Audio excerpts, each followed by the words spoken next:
Well, we started kind of late because Minion had to go out for food. Did you like wake up recently? I just took a nap. I wanted to take a quick nap and then had. Yeah. So you and not using alarm clocks is still a problem, isn't it? Well, Destiny 2 has its second year thing where it's called the summer or solar solstice. It's called the solstice. Well, Solar solstice, I think it is. Yeah. solar solstice is where the sun and the moon thing, but in game Oh, it's just called it. I don't know if there's anything else in front of it, but it's just a solstice yep. where it's a 3 week event. You do stuff, and there's a bunch of things to do. And I, with a buddy or with two friends, we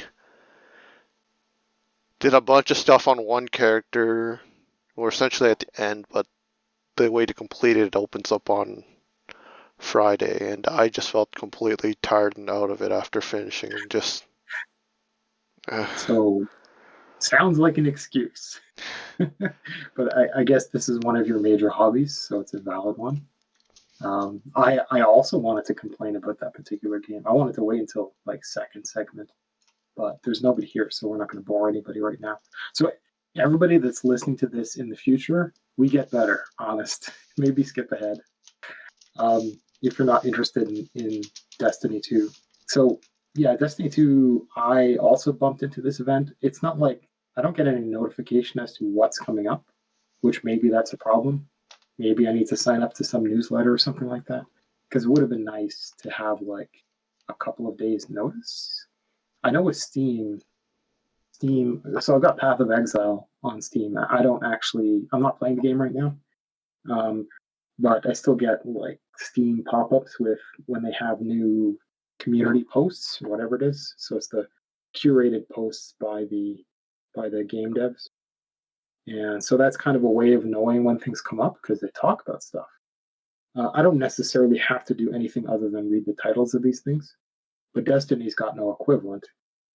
So I just kind of logged in to waste some time, and that's how I found out about this stuff. And I didn't really know what it was or what it would get or anything like that. But I looked through, and so it's a shooter game. So it's a first, no, or what would you call it? What is the genre of game that Destiny is anyway?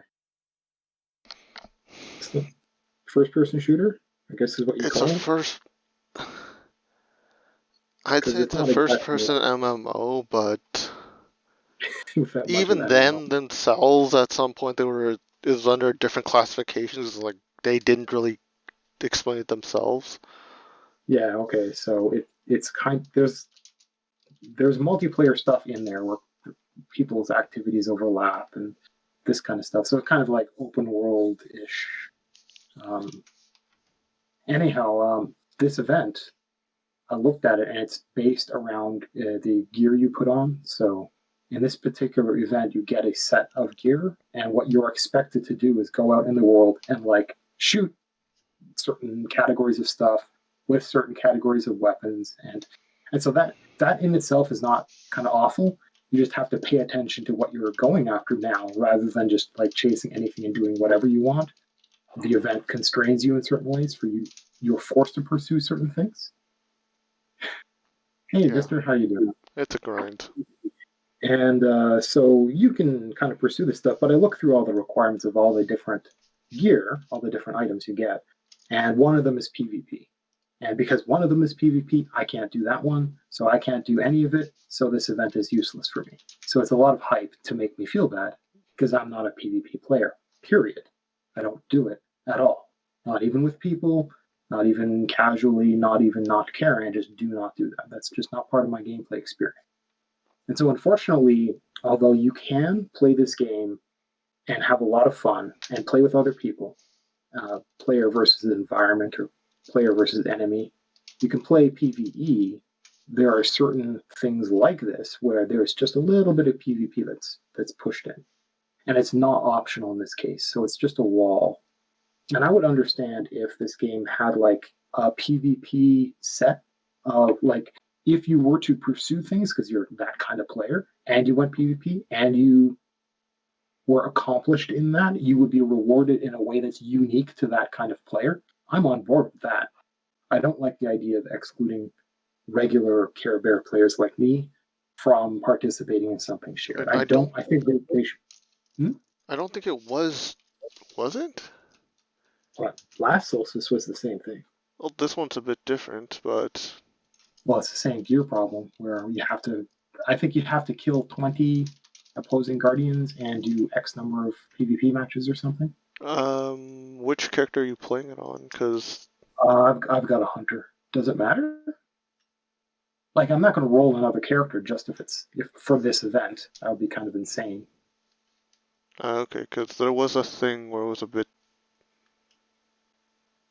Never mind. I thought we were. I doubt they would actually try hard enough to make some zeros into ones on a different class. I mean, it would be really easy, but I think they just make it consistent. Do you know about what used to be a bug, but what I think it's official, and I think it's for this solstice, which is once you have completed your main character, I think you're maining a hunter on that game, yeah? And once you finish this event entirely on that character, when you switch to your second character, one kill will count as 2. So your accomplishments will be easier to attain for this event. So you're rewarded for full completion of the first one, which means you don't want to spread out your effort onto all the different characters. So you complete your one, then you switch to your second one. If you do complete your second one, not everybody plays everything like all the way, but you do. So once you get to your third character, every one kill or every one event or whatever counts for 3. Oh, that would be nice. That's intended. Pay attention, but could be. Yeah, so I didn't hunt down the actual tweet on Twitter, but there was a news post that I looked at because I wanted to understand this event, so I spent 2 minutes trying to understand what's going on. Really, what I wanted to learn is if PvP was mandatory or not. And I didn't get that answer, but for your guess.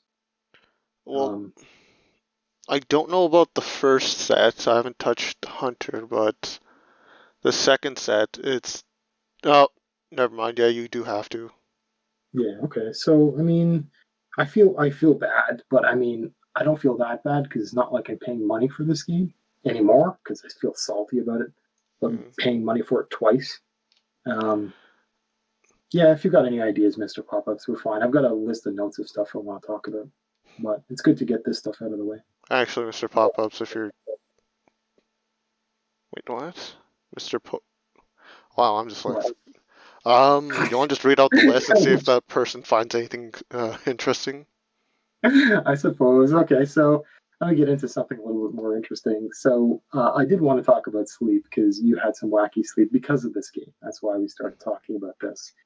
And it hasn't happened like this to me before, but I actually had a period of time when I couldn't sleep. And it could be the temperature, and it could be whatever, because I had complained about being kind of dehydrated when I was going to sleep. And I'll talk about why I was getting dehydrated. But I had trouble sleeping the day before last. And I tried napping, and then I would just give up and wake up because it's not unusual for me to take a half an hour plus to get to sleep. My maximum, which I haven't seen in a long time, is 3 hours. So just imagine lying there bored, having your brain run around, waiting for 3 hours to go unconscious. And so I would have your traditional 6 or 7 hours of sleep like an adult, but the first while is me just lying there. So a lot of it is just rest. It's not meditation, which I'll talk about, but it's boring. So I had kind of that experience where I was just lying in bed for a while, where I would kind of be a mini nap after a while. But it took so long and it was so boring that I would just give up, and I would wake up. And that happened a couple times. When I realized that it was noon the next day and I still wasn't tired, so what I did is I stayed up, and I've talked to a doctor about my sleep. And so I've got the kind of pills that you can't get a prescription for that will help me go to sleep. And so I have like an emergency stash of that from him. And this is not a drug dealer, this is an actual doctor. And and so I took the recommended dosage, and I woke up. I woke up a couple times to pee, and I made sure that I drank water after doing that. That's really important, because the dehydration and headache is real. It's like a hangover, very much like a hangover, and that's why hangovers are a problem. Is the alcohol damages you, and you are naturally dehydrated, and that's where the pain comes from. That's why it's in your brain as well, because your brain is sensitive to dehydration. That's also one of the signs of dehydration if you're in the desert. This kind of stuff. Anyhow, I did wake up a couple of times to pee, but that's weird. Normally it's maybe once. Old men, it's an old man thing. You'll do it. Everybody does it. And but I did it twice, and I ended up finishing my sleep something like I kind of slept in to lounge around for a while. So I ended up sleeping something like going to bed at 7:38 and waking up at noon the next day. Right. So I ended up sleeping, if my math is right. I'm not going to do the math again, but my math was something like 12 hours of sleep. So I was kind of catching up. You, you hear that from other people, like, oh, I had to sleep in because I was wrecked because I had, weekend partying or whatever the heck. So people get their sleep. Um, and I did it because I was I I know that some of that was medically induced, but that's one way to really really catch up on your sleep. I would not recommend taking anything to help you sleep if unless it's something really serious, like if you're traveling because you've got some important thing for business. That would be an excuse to drop something to as long as I wouldn't even take like a NyQuil or whatever the heck to modify sleep. But there are people that make sure they do something or other to sleep on the plane or whatever to reset themselves to be appropriate for wherever they land. I get that, but there's a really, really serious problem in the world, where people are taking things like that to modify their sleep cycle. And there are addictions involved with stuff like that. So it is really not recommended. So what I did, I really have to be careful. That's partly why I only have so many pills, and why I will talk at length about this experience with that doctor. But I suspect that I needed to do that. I had that weird sleeping thing because I had the brutal dehydrated headache from a couple of days previous, and that was just sleep.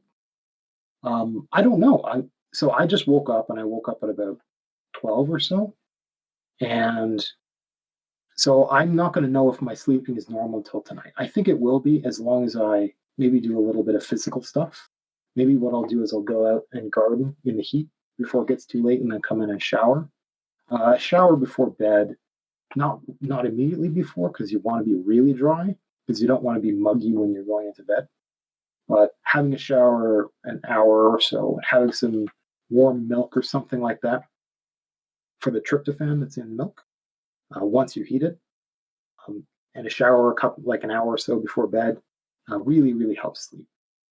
Um, how old are you, Minion? Do you want to say? You're a young old man. You there? This would help if I didn't mute myself on both places. Don't let speak soon, reply later. Actually, You don't have to talk about yourself if 20, you don't want to. 29. You had to do math, didn't you?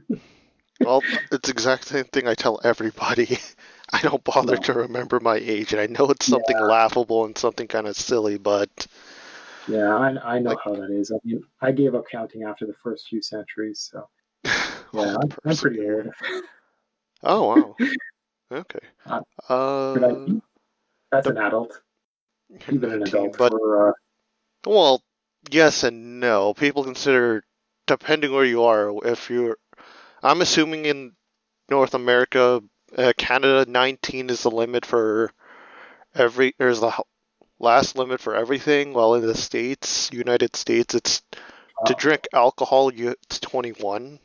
really? Yeah, that's why I keep making You fun of my must have a friends in the firearm. States.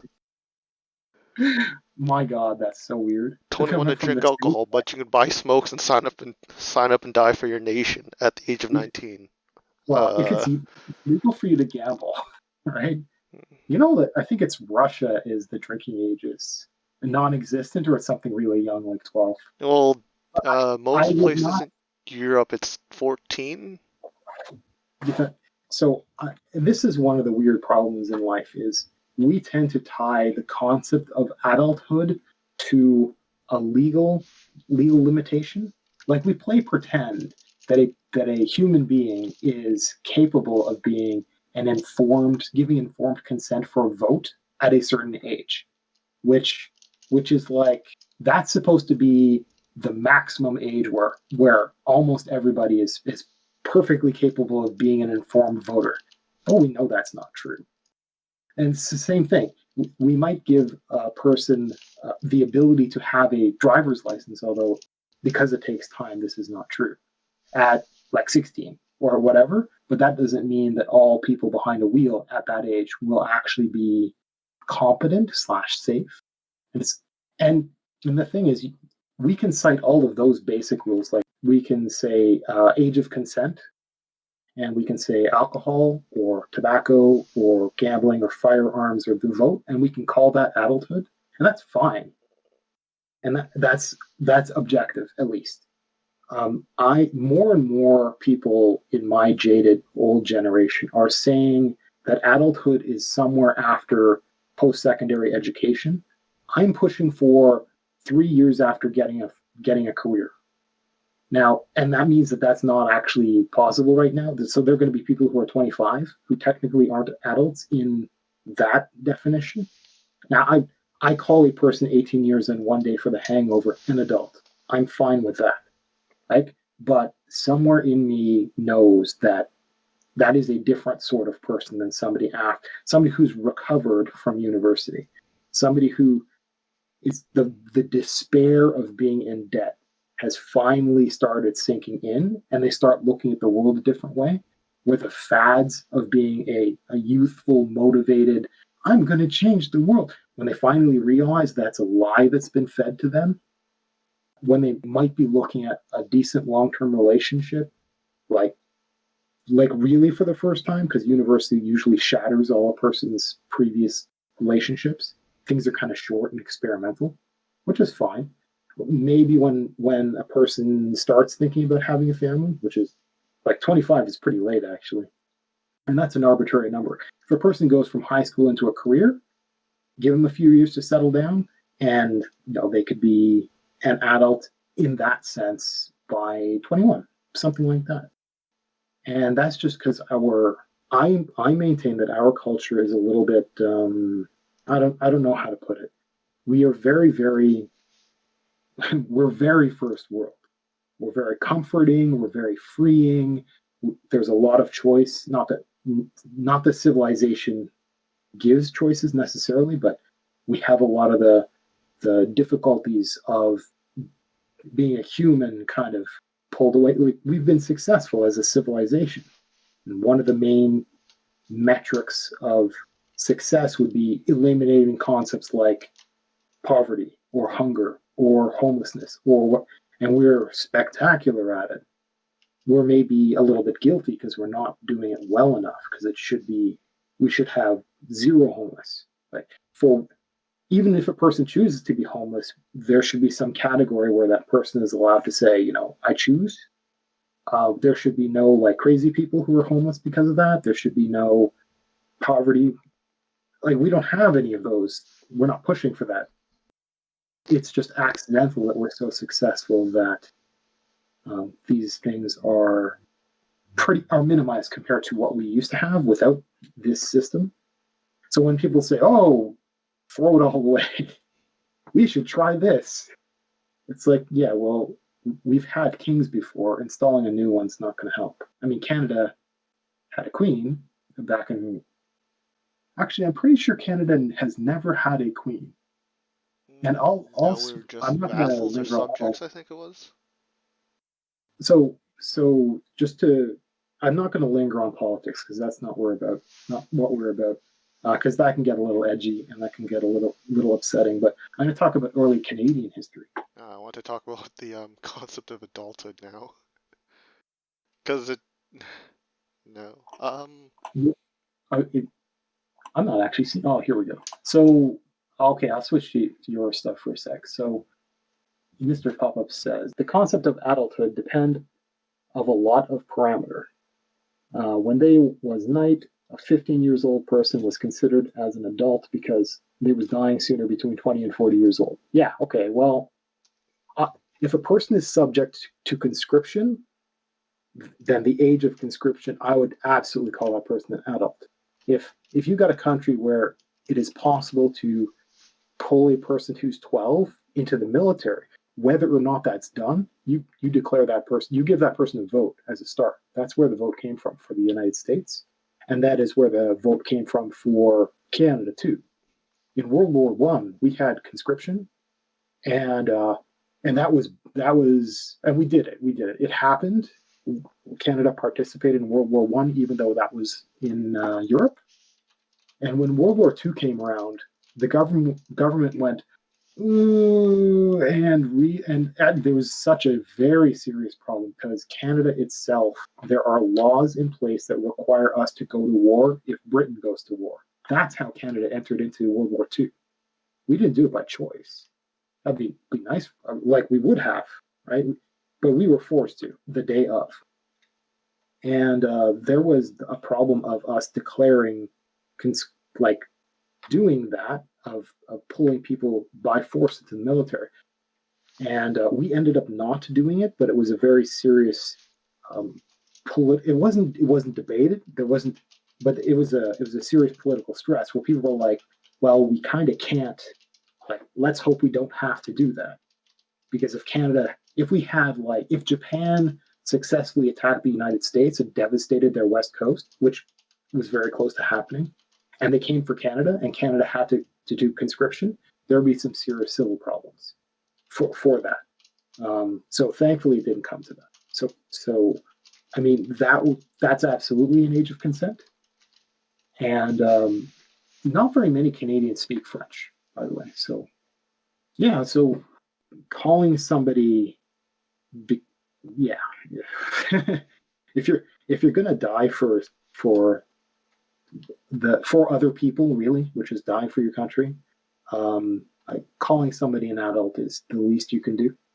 And that is, again, that's where the vote really, really comes from. That's where it comes from originally, from the British idea of having the vote. So you asked, so we got another question here about us speaking French. So I'm from Ontario, and Ontario is the largest population of the Canadians in that province. And right next door to us is Quebec, and they have French as their primary language. The French, the French originally colonized. They were basically here first. They were most successful, and the British came, and we basically had a war in Canada. And kind of due to some trickery, the British ended up winning.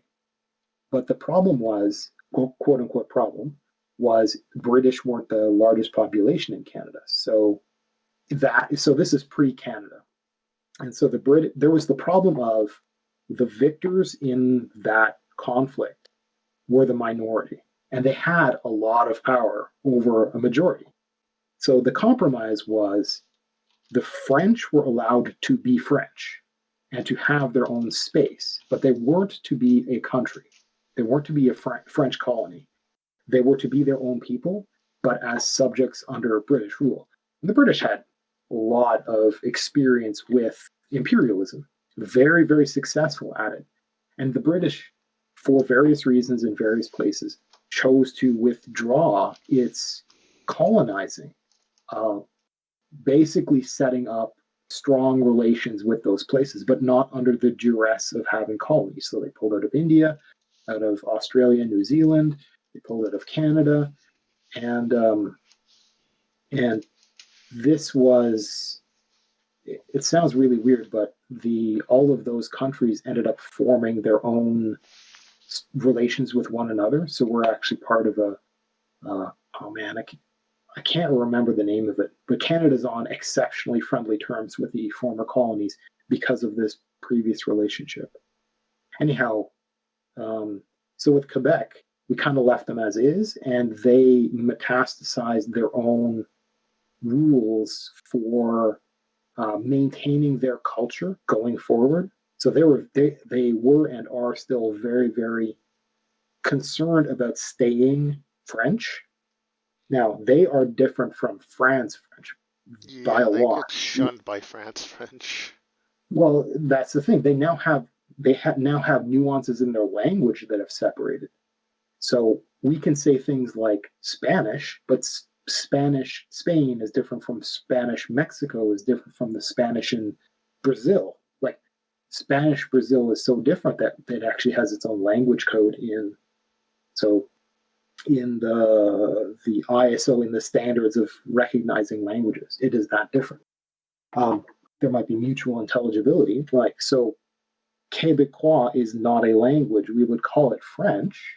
We might call it Quebecois French or something like that, but it's not different enough to France French. So they are. You could say that they're fairly nationalistic, fairly, but that's only to have some cultural separation from Canada.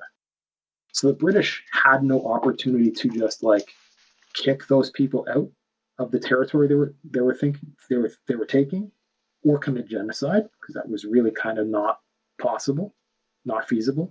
Actually, that And is right. culturally, that wouldn't have happened anyway. The British aren't like that.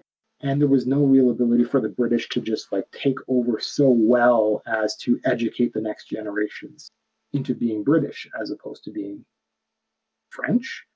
So they let them sit.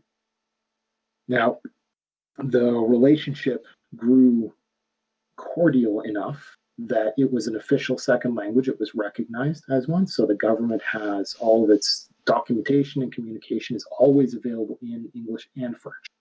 And it's not a distant second place or anything.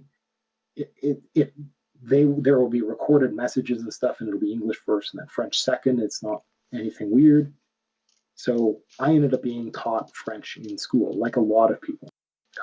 But it was not that serious. It was like a full course, which was alongside other courses. But I never really learned it. So a lot of people are like that too.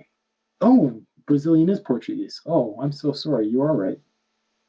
Um, and so so a lot of Canadians have quote unquote been taught French, but not only do we because the education system is pretty terrible at teaching language, and we don't use it in regular life. It's like learning math. You can learn all the math you want, but unless you go into it as your hobby or your job, it's gone. It's not used for anything. You'll pick up a calculator. Like I'll cut and paste into Google Translate rather than learn French to do anything with it. And I don't have any hobbies that have it. So unless a person has ties to family or something like that, Or you're they're somehow just not dropped gonna. in there. Sorry. Or if you're somehow just decide to rent, just drop in there and Well, get immersed.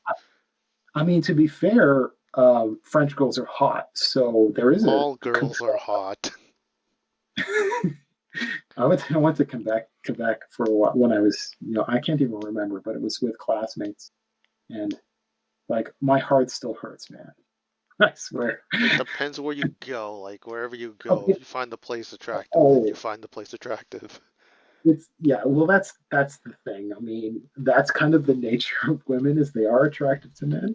That's, I mean, it's biology, I guess. But there was a good strong impression, and it's always nice to hang on to a positive impression like that, so you can think well of other people, and that's why I think that there should be nobody on earth that is monolingual. I think that's a really difficult thing that somebody's missing out. A brain is wired a little different once you Monolingual? get another language in there. And there's also some cultural, I don't know, I can't call it cultural baggage, but there really is cultural baggage tied to a language. And you do end up learning a little bit about the culture. Usually it's just because it's interesting. Um, it's interesting to learn about the culture more or less native to a language. So I think that's the thing that really impresses a lot of people You in mean how the Canada tones when and styles of how language is spoken? Well, so do you know that English is backwards compared to other languages? Like all other languages? You mean how English is very, very confusing? No, English is actually probably, maybe even almost certainly the easiest language on earth to learn. Even though people that know multiple languages, they'll say that English is still hard. They're wrong. English is really blunt. It's really easy to be bad at speaking English, right? And it's okay for a native English speaker to hear somebody who doesn't speak English well or write English well. It doesn't offend us at all, and it doesn't really bother us at all because so many people don't like that. That's why we have ridiculous multicultural civilizations that are technically supposed to be primarily English. We just got everybody else. We don't care. I mean, there's different variations of caring, right? But in terms of language, whatever. Canada's a little funny because not only we're very multicultural. We weren't founded that way. We were founded very British and then very European. By law, we had very strict standards for that. And but we got better / we got different. So Canada technically only has a very handful of accents, even though it's one of the largest countries on earth. We don't have a lot of people here, and we all even sound the same, right? So I've been around the country a little bit, and there's one standard accent. There's a French accent. There's a native accent. There's like a wacky Northern Alberta accent. Those are the guys that say a lot. And there's East Coast who also say a lot. There's a lot of Irish influence out there. Sorry? Actually, no, I don't. No, I didn't. I lived in Alberta for a year, but I've never encountered the A. But then Yeah, again, I was a child. Yeah, then it's like Northern Alberta. So. And then there's the Eastern accent. Yeah, and There's like you can five, really maybe. tell they're from the East Coast somewhere, right? So, and we have a bunch of separate provinces out there. So all the little island provinces, and so they absolutely talk funny, and that's probably because Quebec is in the way. So you have our old kingdom is Ontario, and then to the east is Quebec, and then to the east of them are the Atlantic provinces, and they all speak very differently, probably because the French are in the way. So we didn't have a lot of population that would migrate back and forth through Quebec, just because people that go to Quebec become like that. We have what are they called? Anglo something or other? I can't remember the term. Anglophones, but that's language. So we have native English speakers that happen to live in Quebec. And it's really weird. It's like a subculture. They're English speakers, but they're like Quebecois English speakers. It's very strange. But that separation means they have an accent. So there's no, like the United States has a billion accents, and they're like Boston has an accent, and you go down, Louisiana has an accent, entire statewide accents with regions that have accents. We don't have that in Canada. So when we hear somebody with an accent, you'd think it would be noticeable, and I won't even notice if somebody has an accent unless I think about it. Because even when somebody like goofs a word or a phrase or something, it doesn't, I don't know, it gets translated automatically in my head. But I think part of that is the nature of English, which is what I wanted to talk about earlier. So English is backwards, and I mean that objectively. Not like English is a backwards language, which is like, backwards is a term that could be used for people living in the woods somewhere and they draw their water from a well. You say they live backwards, which is insulting. But for English is backwards in that its grammar structure is literally backwards from the way other languages speak. It's very, very strange. And because of this, it's weird. Because of this, you can actually tell jokes better in English. I maintain that you can, because we can have punchlines wherever the heck we want in our sentence structure. But everybody from other languages, that's the one thing that's really weird about English. Everything else, you can just goof it up. It doesn't matter. But because of this weird word order that we have in English, if you mess it up, which is if you do word order a little bit wrong from another language, and you say something and you don't translate it well, we won't notice because English is you're allowed to say things in opposite in like reverse order. So I can say that if I said something like "I went down to the store" versus saying something like wow, I can't even do it because I'm so native English speaking. I'm not. No, I'm not going to try. Um, but on that note, technically, nobody really knows where English came from. It just kind of happened. And English is a very, very young language. So we can map out a lot of the languages through Europe. It obviously has certain ancestries. But and I read a book on this, and it's actually the linguistics guys in English are like, it's one of those heated debates that nerds have. And trying to figure out where the heck English came from, where its direct roots are. And we can find that there are a lot of words that English just steals from. Like, we don't care.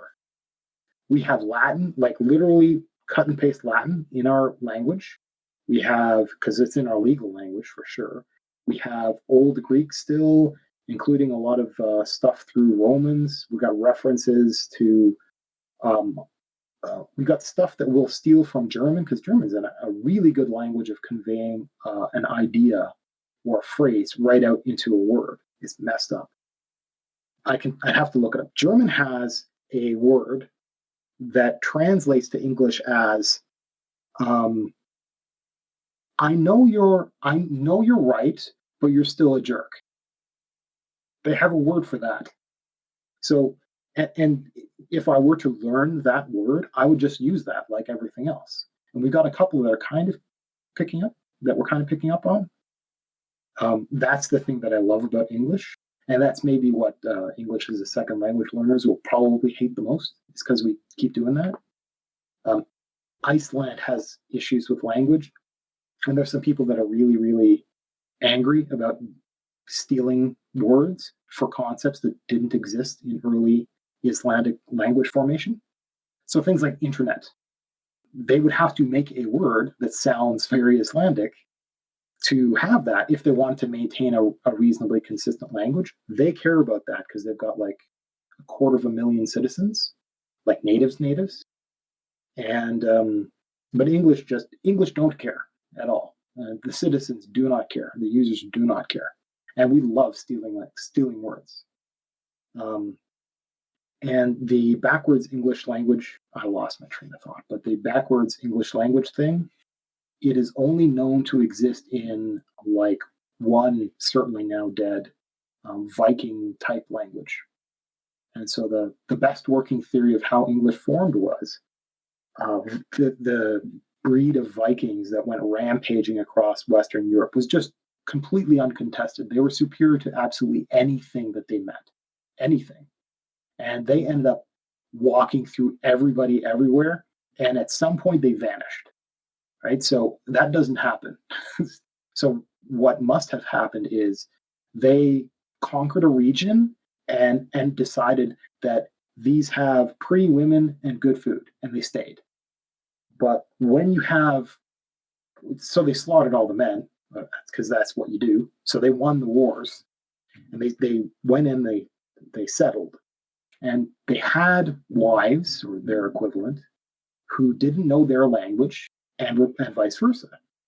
So what ended up happening is when that situation happens, you like you point at one and you say apple, and they point at it and they say no, pomme de terre or whatever, right? And you kind of map some stuff over. So English stole a bunch of words, but the men that took over maintained their sentence structure.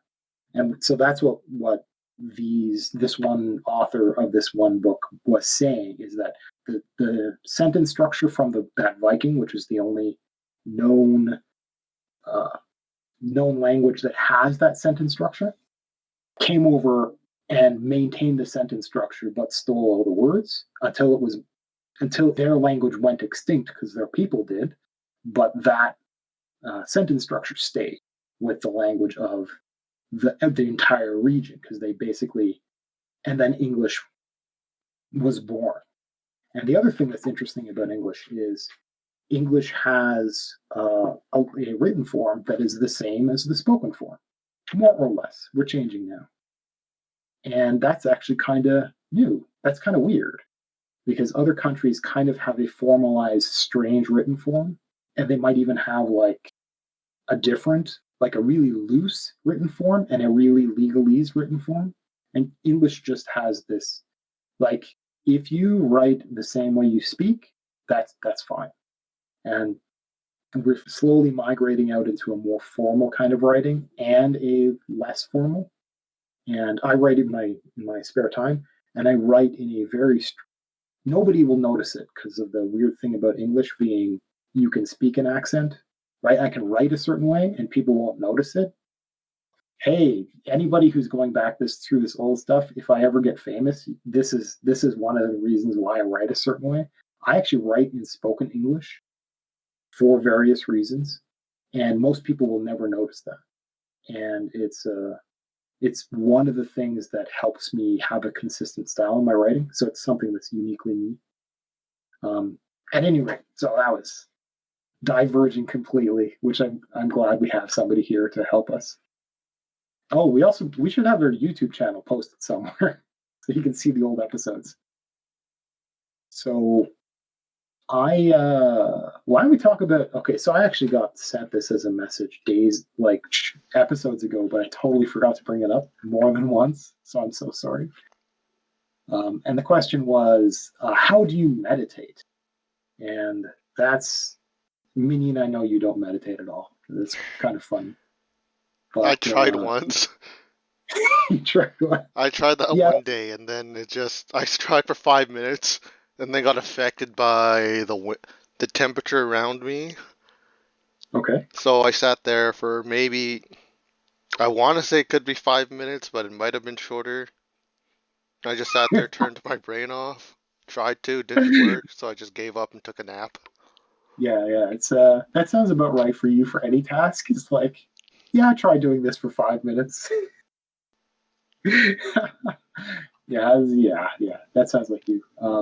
So that question is a little weird because how do you meditate can be answered in two different ways. It's like, how can she learn to meditate, and how do I meditate? And so I guess the start is, I don't meditate. I tried once. I was successful. I don't want to do it. It's not my thing. There is a way of maintaining a momentum of a tone of your, let's call it mind, where you're thinking, and that tone can be brought forward. And so, just like in the morning lark concept, it's possible to maintain a certain mindset from a very well rested mind and wake up with it and have no obligations until later in the day.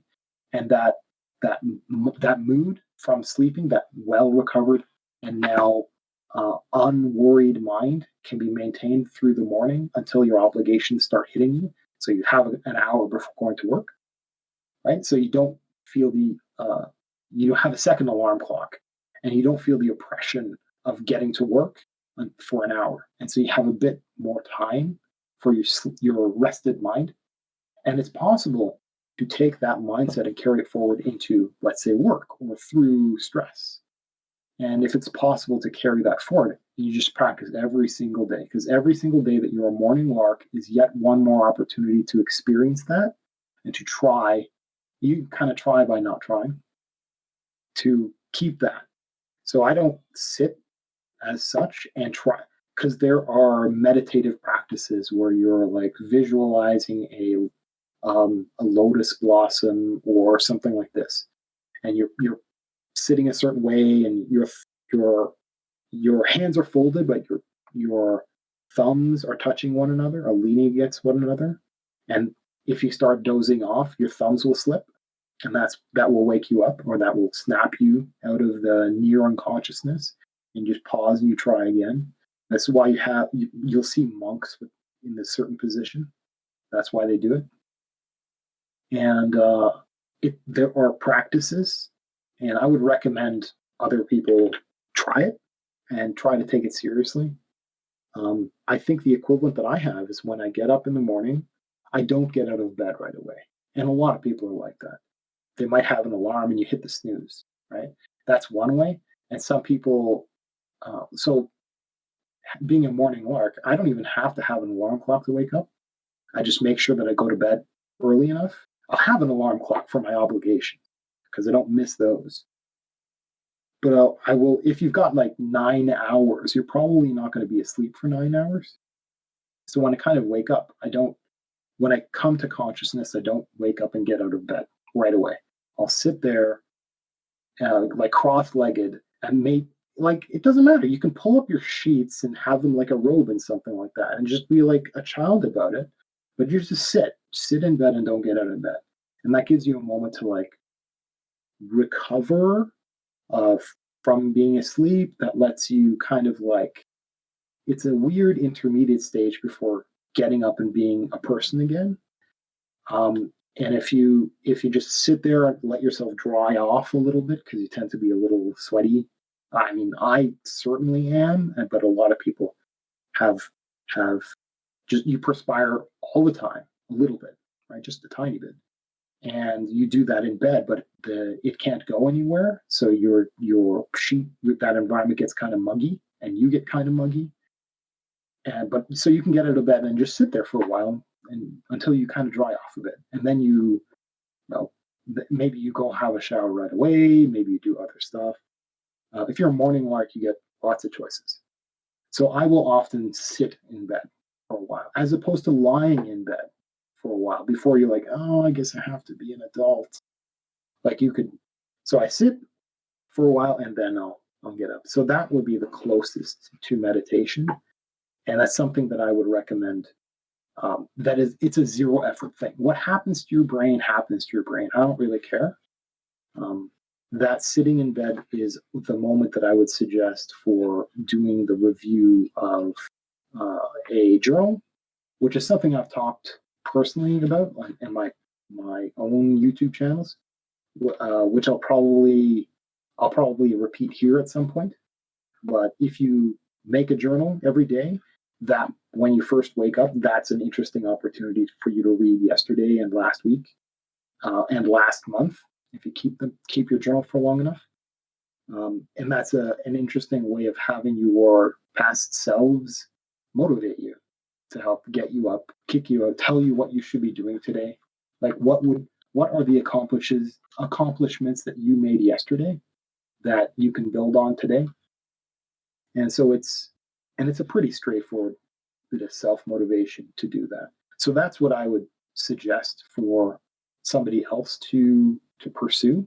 I'll talk about the journal thing, and the journal thing is probably going to be the few minutes of meditation equivalent without me telling you to sit cross-legged and hum or something like that. But pursuing meditation, I think, is something that everybody needs to do, at least to eliminate stress of some sort, right? Okay, I'm back for Ulysses this time. I'm sorry about that echoing mic. I'm sorry. Okay, there we go. Wow. Now you realize it? No, I had a feedback loop going because last night I had a Windows update, and I'm supposed to have a hard mute built into this microphone. It wasn't a selling point because I didn't know, but it was a nuisance on my previous microphone that I'd have a mute button, but all it was a request that Windows would mute the microphone.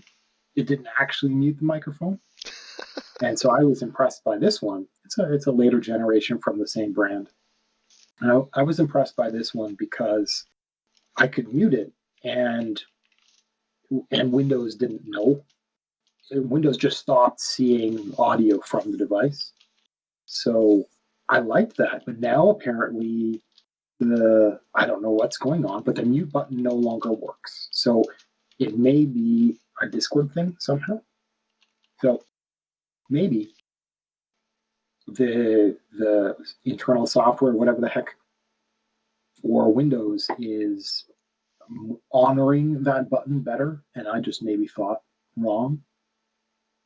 But it looks like Discord, when it's set up for push to mute, will also just stop respecting that button. And that absolutely, like, crossed my heart. That's new since last show. Yes. Last show, I was able to press the button on my mic and have it work. Because he thought it Like, was me.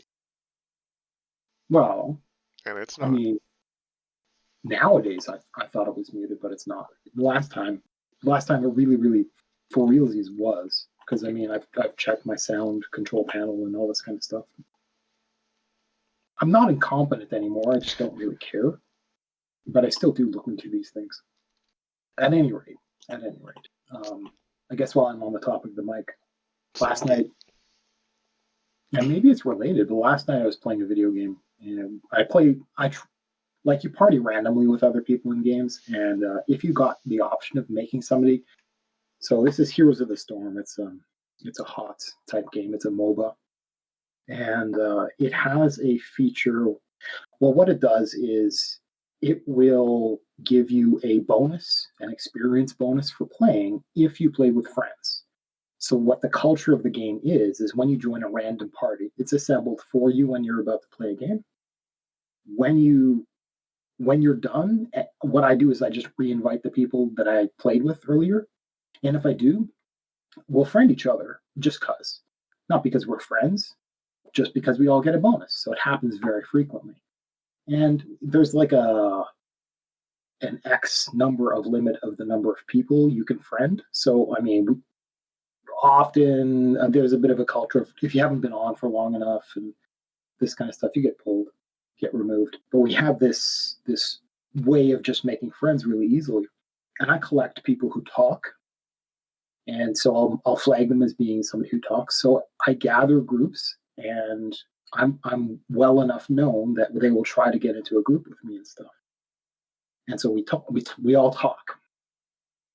And the other, like, literally yesterday, I was speaking with somebody. He never stops talking. It's impressive. Okay, so that's weird for me to say, but he never stops talking. But he talks like a streamer because he's constantly talking about the game, like, always. And he was called on it. And I don't think he is a streamer, but he really should be. And the next time I play with him, I'm actually going to bring it up, even if I have to help him become one. But because he's constantly talking about the strategies and all, it's impressive. It's really impressive. And he was saying that I sounded like I was talking through a tunnel, which is very strange. So I tried all kinds of stuff, disconnecting my mic and making sure it isn't my webcam microphone. You actually do sound like you're talking in a tunnel now. Right now? Yes. What the? Really? No. Yep. My feelings, did that just start happening? What?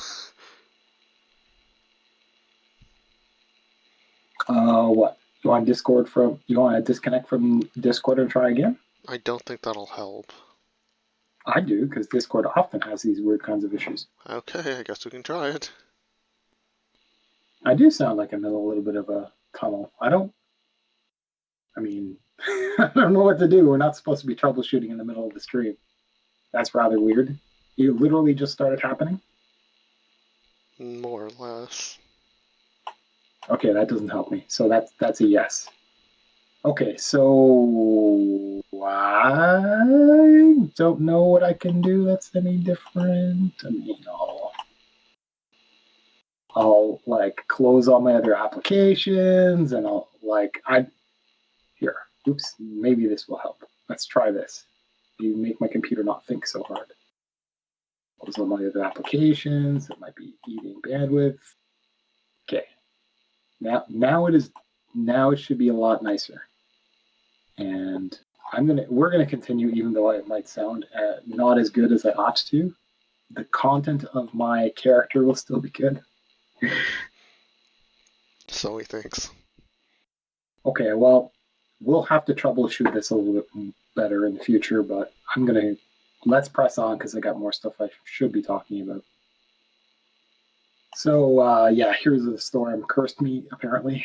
So if I ever talk about it, it's going to make the audio quality go bad. So I'll troubleshoot it. I'll figure it out. I did want to bring that up in segment 3. Audio quality I'll bring up again differently.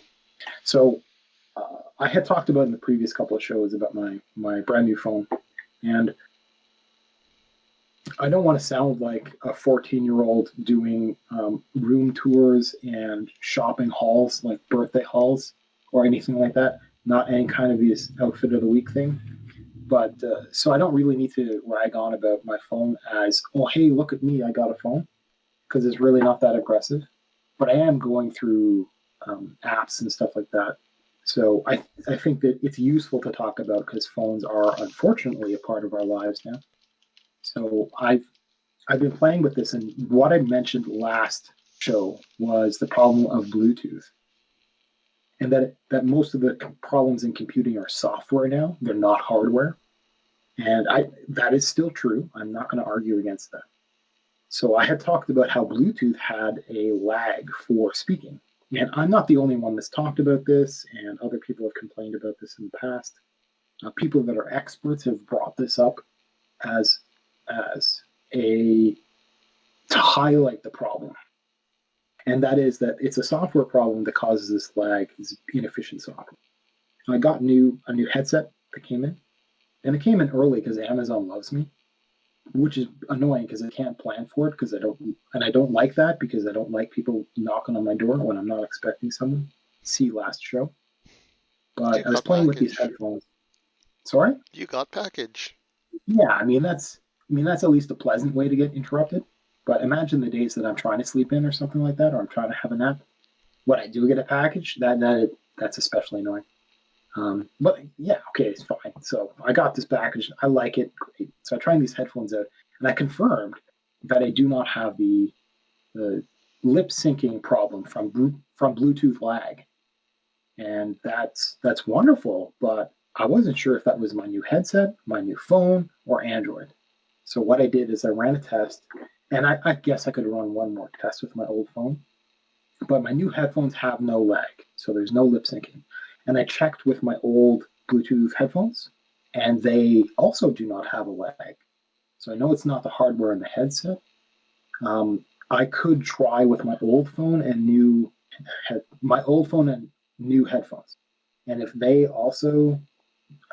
still have the lag because of the old phone, then it's either the hardware of the old phone or it's Android 10. As far as I can tell, it's probably Android 10.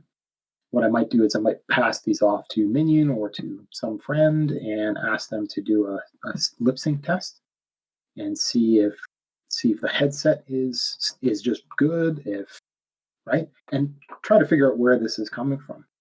But it's really nice to have that lag solved because now theoretically I could watch TV or videos or something like that, and it wouldn't be. I just don't think it would be possible at all if you've got even the slightest audio lag. So it was nice getting these headphones, and as I've said, this is not top of the line stuff. I don't like the idea of top of the line stuff when it's something that can be snatched off my head. And that's one of the reasons why Google Glass failed. What it was is it's like wearable computers as glasses. Also, it's glasses, which if you've never worn glasses, you don't want to wear glasses. It's not a good experience. And if you do wear glasses, then what would you get? Prescription Google glasses? Like, huh? So it was a product that was destined to fail. Well, it was a nifty idea. It worked for a bit, and prescription-wise, the way around it, you just get contacts. Well, yeah, I can't wear contacts because if anybody, including myself, touches my lashes, I'll freak out. So it's really quite a challenge. So I need like a beautiful woman to help me with it. But or just you don't always have all your eyelashes. No, well, I mean, to help hold my eyes open and to make sure that I don't panic. So, being held by a pretty girl, that helps, right? So, I don't know. I think I'd be more. You sure you want a pretty girl to make you remember the experience of you freaking out of putting something foreign in your eye? No, I mean I don't in the first place, and that's one of the things that helps. So, but that's not a thing I can I can't guarantee that, so I can't do contacts. But I loved it the first time I got contact lenses, and but I couldn't even take them out again. It was so hard. So I had to like wash them out with water. It was really not a pleasant experience. So never doing that. But I did get eye surgery.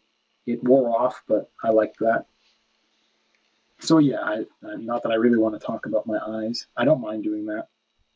Um, so these headphones, they're nice. I mean, they're not. But it's not top of the line technology. Even for its model, there's a model that replaces it, so it's not even cutting edge from that manufacturer. So I know that the Bluetooth thing is not like you don't need super expensive headphones. So if anybody tries to sell you a set of headphones and says, "Oh, this is faster, it's better synchronized," they're lying. They're lying because it's cheap technology. Like I said before, Bluetooth is Bluetooth is Bluetooth.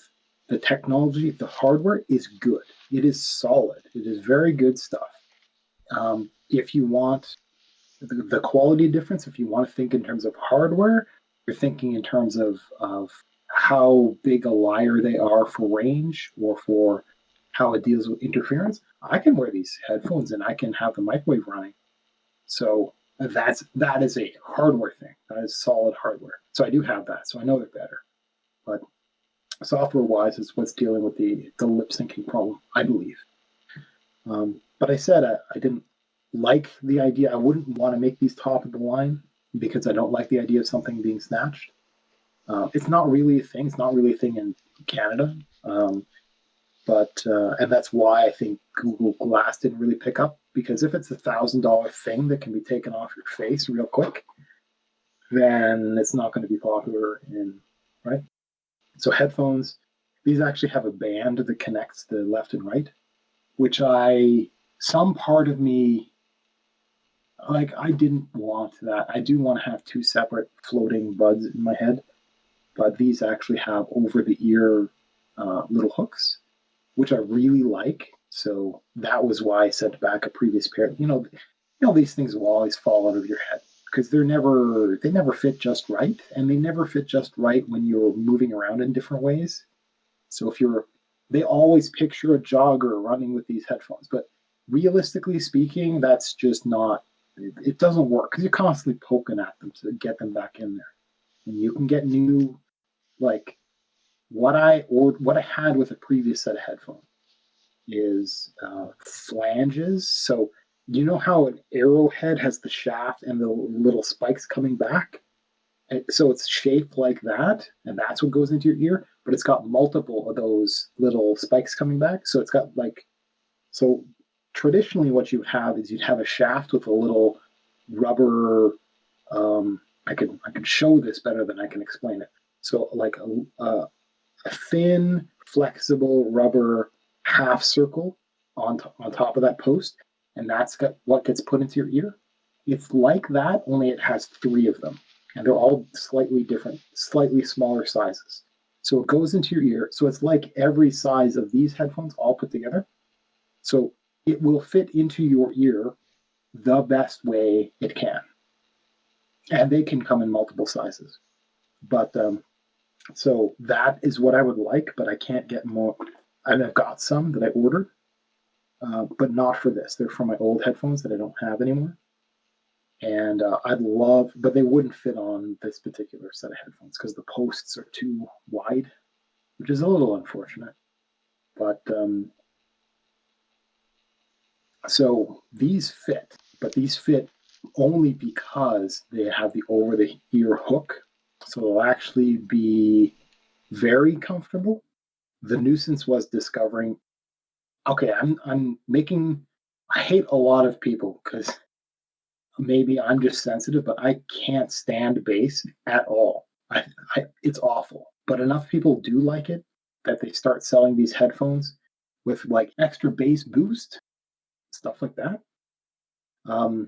Which would be fine if it was a button that I could turn off. And it usually is a selling point. So I will just look at the store page for a product And if it says it's got something like that, if it starts upselling, increased bass, I just won't buy it. And that's fine if that's a product that's successful for other people. I just won't buy it. That wasn't advertised on these headphones, but it is true for these headphones. So I actually had to find an equalizer app because I use these headphones only for my phone. And so I listen to a lot of music. And so I had to find an app for Android. And I was really worried because my video player and my web browser didn't have equalizer functionality, which, I can't fault them for that. That's fine. My music player did, and apparently that's unusual. So what I ended up doing, and I'm glad I could, is I did find an app that's free, ad-free, and that entire thing that will modify my equalizer. It's got some presets, and it's not fancy at all. It requires 0 permissions, and it just works. Thankfully, I found that, and it will modify the sound so that in a web browser or in a standalone media player or something like that, it will also change the audio for those. And I literally just take that one range of audio and slide it all the way down. It's it's like negative however many decibels, and it makes it normal for me. So I do have funny ears for bass, but I also have bad taste. I hate having my music modified like that to enhance bass at all. So this could have been a disaster that would make me return these headphones, which I would have because they were expensive enough to justify returning. But I'm really glad I get to keep them. So it's nice. So I got those, and they're nice. I'm still a little bit annoyed at having a band connecting the two around my head. You'd think they would look kind of funny dangling under my chin. So who knows? Who knows? Also, while I'm talking about my phone, I talked about the NFC thing at the back, the dimple, and how I was annoyed that if I press a button, it would beep really loudly. Whenever NFC related stuff happened, it would beep. That went away. I'm not really sure what setting I changed. It just went away. I kind of like it when my devices have quirks like that. It gives them personality. It's a little strange. I did fiddle with notification settings, so there must be something in there that did it, because now regular notifications don't make any sound either, which is exactly what I want. I don't want my phone to bother me until I pick it up and I'm in phone mode. It can have an alarm, it can have calendar items and stuff like that will notify me. Other than that, the phone does not rule my life. So I make sure that the phone can't interrupt anything else that I'm doing. I also have the Brave web browser on this thing, so technically it throws advertisements up. I get paid for that, but now they're silent, so they don't bother me. Whenever I like pick up the phone, I'll just dismiss all the ads. I don't make my 10 cents or whatever the heck. It adds up, and I'll keep it going on my old phone. So my old phone I'm not really using, but it does generate revenue. It won't pay for itself anytime soon, but it's still kind of cool. So the NFC on my current phone doesn't make the sound, but it does moo. It moves with a vibration, which I kind of like. I might turn that off, but I don't know that I want to fiddle with notification settings at all. Just in case whatever magic happened gets undone somehow. So yeah, on to something else. I may as well slowly talk about my backyard. So I'm because it's physical. It's grounded in the real world.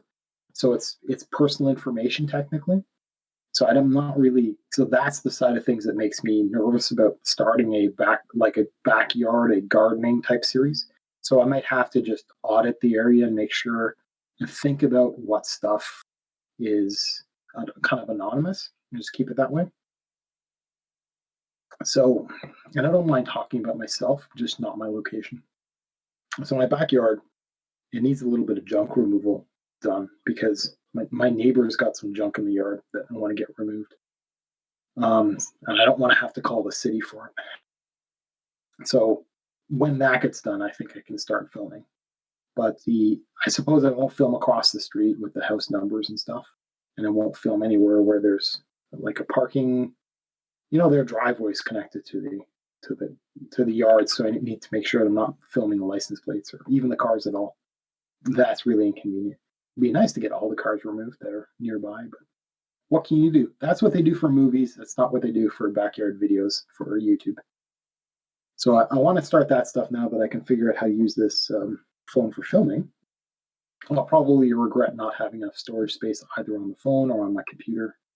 I figured some of that out, but that's one of the problems of being a creator is having to deal with the amount of data that you've got and having to back it up. And this is actually, I bet that problem has hit quite a lot of people. But I'm a tech guy first. I've been one for a long time, since before videos were a thing.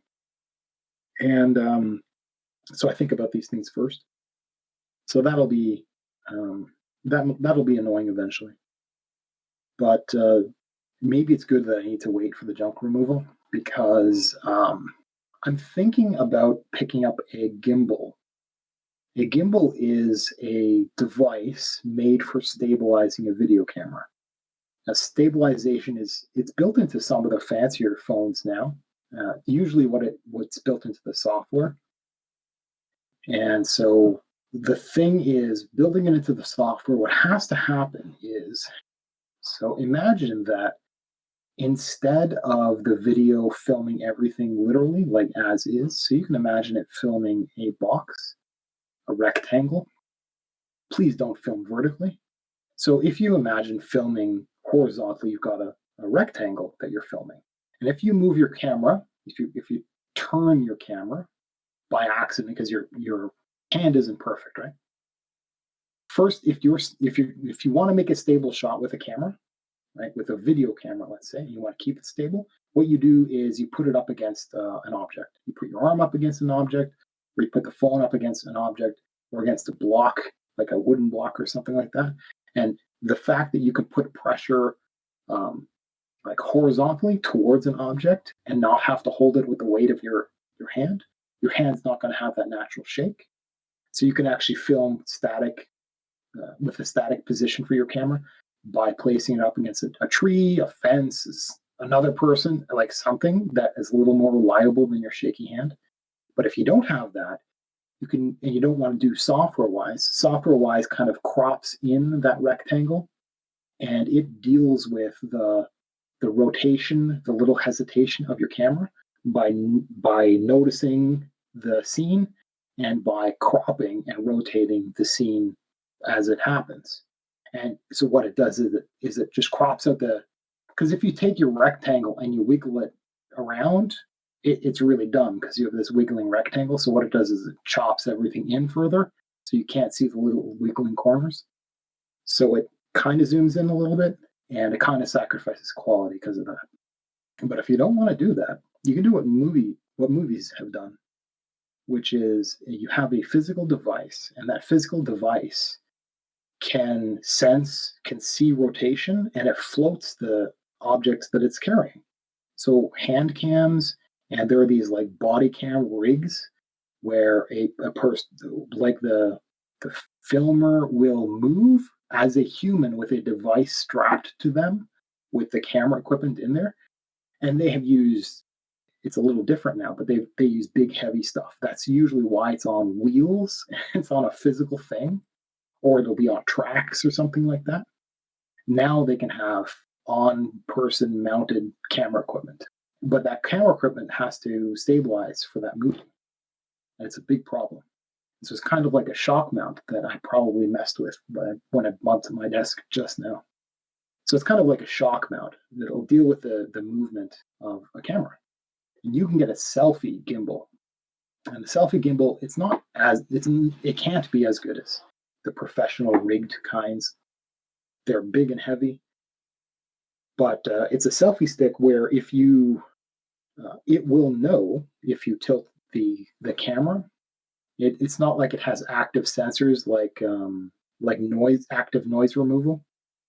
It's a microphone that gets rid of background sound, by having additional microphones that listen, and digitally it removes the sound before giving it to you. Okay, it's not like that. So it's not active sensors, but it is a physical balance mechanism that will, it's kind of like if you wanted an object to stay horizontal, you would put that object, you would float it in a cup of water, and you could carry that cup of water fairly carefully, and the water will stay level even if you tilt the cup, right? And the object will stay stable. Gimbal is very much like that. And there's actually some rather first world inexpensive, but there's some inexpensive selfie sticks. And the one that I'm looking at, and I'm not going to post a link to this because it's not an object that I'm going to recommend or buy necessarily. But there's one, it'll also double as a tripod mounted thing for your camera. So, and it's really cool because it's 3-axis. I don't know how to explain axes. So basically, it'll handle everything but the rather extreme problems with you accidentally moving the camera left and right. It's not going to do anything about that, which is fine. That's kind of what you want. So it would be kind of cool to have that on a tripod for me doing stuff in a yard. Often, if you've got like a remote control or something like that that changed the zoom, and some of these gimbals, they're even like powered so that you can change the panning. And some of them are so good that you can change the panning physically. Like you would have physical motors in there that would move the camera left and right. That would be dumb. That would be a waste of money, right? I've never wasted money on something weird before. Never. That's not true. Okay, that's not true. So I like online stores a lot, and we're going to have to get used to them. But so I just got introduced to another online Chinese store. It's focused around stores in, I can't remember the province. It's one region in China that's a very, very high tech space. And there's a YouTube channel even that's from with a guy that's lives there, and he's a Western guy. I think he's American, and he's been living in China for a long, long time. And he does tech videos based on local Chinese tech. And some of it's just the dumb, like how cheap can I build a PC for and stuff like that. But some of it is I mean, he cut open an actual iPhone to install a headphone jack. That was the coolest thing to see. Uh, and he actually did it, and it actually works. Like, there's no excuse for Apple to pull it out. They were lying when they were talking about needing to save space and stuff like that. They were just lying outright. Because he could do it. It was annoying to like shave off the jack and stuff like that, but he managed it. Why do I have a reference that says tools with a link to a video? Should I? Did I rickroll myself? I don't think I did. I wonder what this video is. What is this video? Ah, yes. Minion sent me a link to 12 programs I install on every PC. And it is good. It has some stuff that I've never heard of. Yeah, there's just I'm two not. things in there that I'm planning on installing soon. Yeah, I'm gonna look. I actually watched the video in full and paid attention, but I'll go back and watch it again and try the links and stuff. I was really big on it in the past, but it was one of my decisions to set that down as a hobby and to actually try to accomplish work in life rather than spending so much effort making my computer work. I mean, really, it does really bother me when all the software I use isn't good enough. But I've done all the research before, and I have improved software for all of the workflows for everything that I do. And I only do a limited amount of research when it has certain problems in mind. So it is nice to have somebody's recommendations for software to use. I still am expert enough to be able to audit software and choose things. I mean, that skill is there because I'm going through and I'm auditing all of my phones all my apps for my phone. And so my adventure has been to try to go through a whole lot of different programs and find a decent text editor. And I haven't fully decided, but I'm looking at one, and the big nuisance is I think it might be abandoned. I think it's in that weird like zone where the author is around, but not actually making significant updates. But the thing is, the software is great. I'm going to approach the author and I'm going to ask for one change, and based on the feedback of the author is whether or not I'll actually use that software. So that's a good judge. Is if you have if it's an open source project and you know how to find your own answers and you know how to ask and you're patient enough, it's a good way to find out if a project is live and how responsive it is to ask for a feature request. Even if the answer is no, which it will be a lot, because well, usually what happens is somebody else will come along with your idea and ask before you, and that will be thought about and addressed probably before you get there, unless it's a very new project that's opening up and the developer hasn't thought about the feature in mind. But if it's been alive and active and has users already, it's probably the author has probably considered your idea before you had the idea, before you became a user.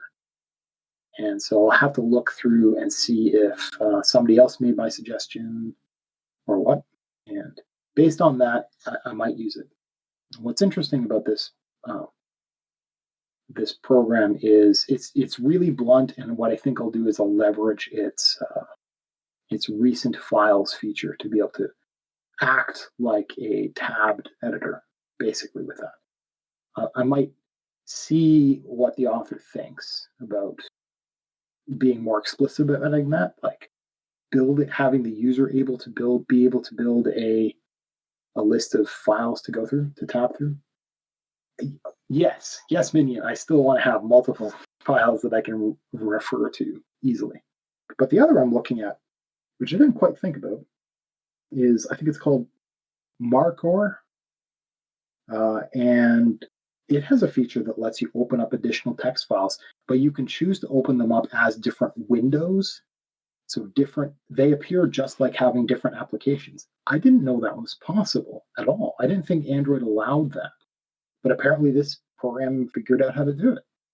And what that does, and I don't know that I care, is that lets me open up multiple notepads and then have them in a split screen, which there's going to be a time when that's really useful. I know that. So I'm thinking of just having that in my toolkit, and maybe I'll use it one day. But it's cool because I can actually write things in Markdown. And so what Markdown is so there's something called a markup language.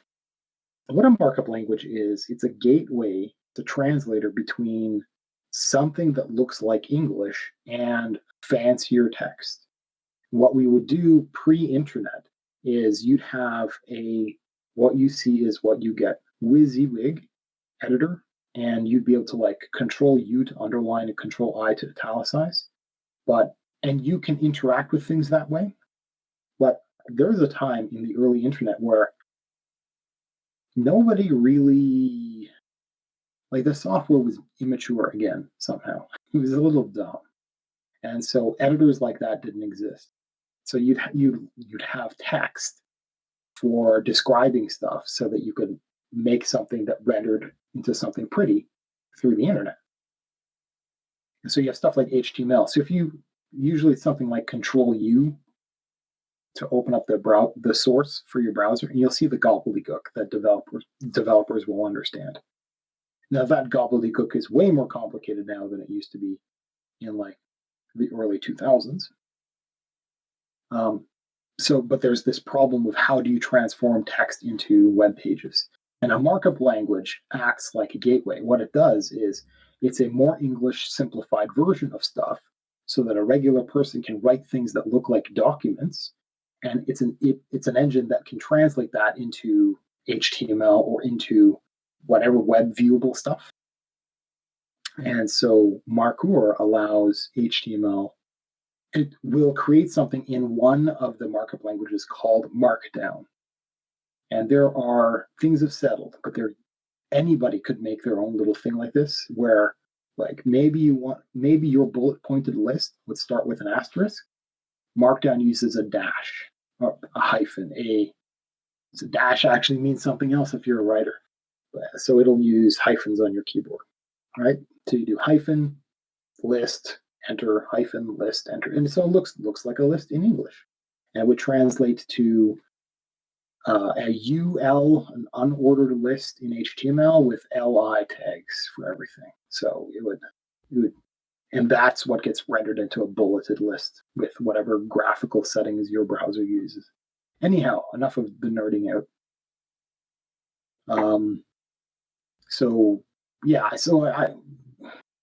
there's a lot of that nerdity in me with using software, but I'm trying to not do it anymore and instead actually use the tools that I have.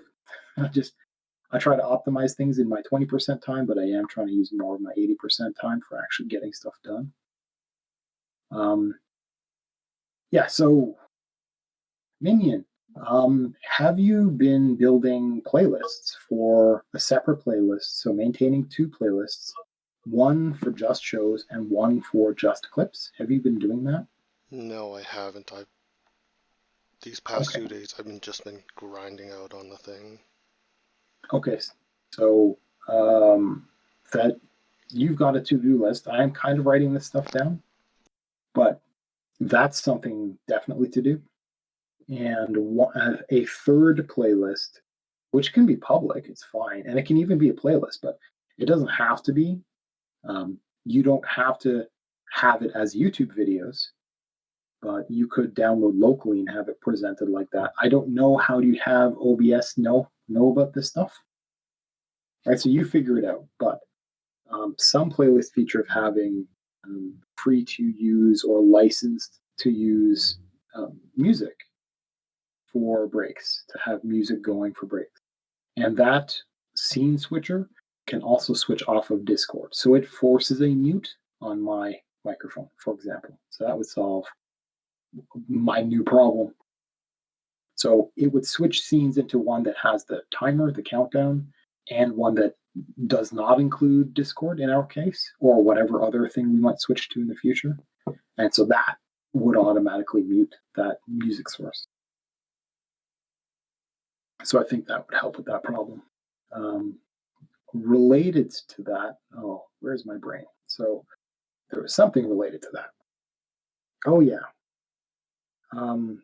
It's because it's possible. What I can do is I can set things up so that I am recording to my disk, my audio. And what that would do is that would let me have a pure audio source, a perfect quality, saved in WAV format, or I'd probably save it in FLAC or something like that, but saved in some perfect quality format. And you can do the same thing at your end. So you can have OBS not record anything to disk and use another piece of software, like use Audacity or something, to record to disk. So the streaming thing would work the exact same way, but you would use Audacity to record to disk. That way, I would have full quality me, and you would have full quality you. I could mix the two tracks together real easy, and we'd have flawless quality to work with.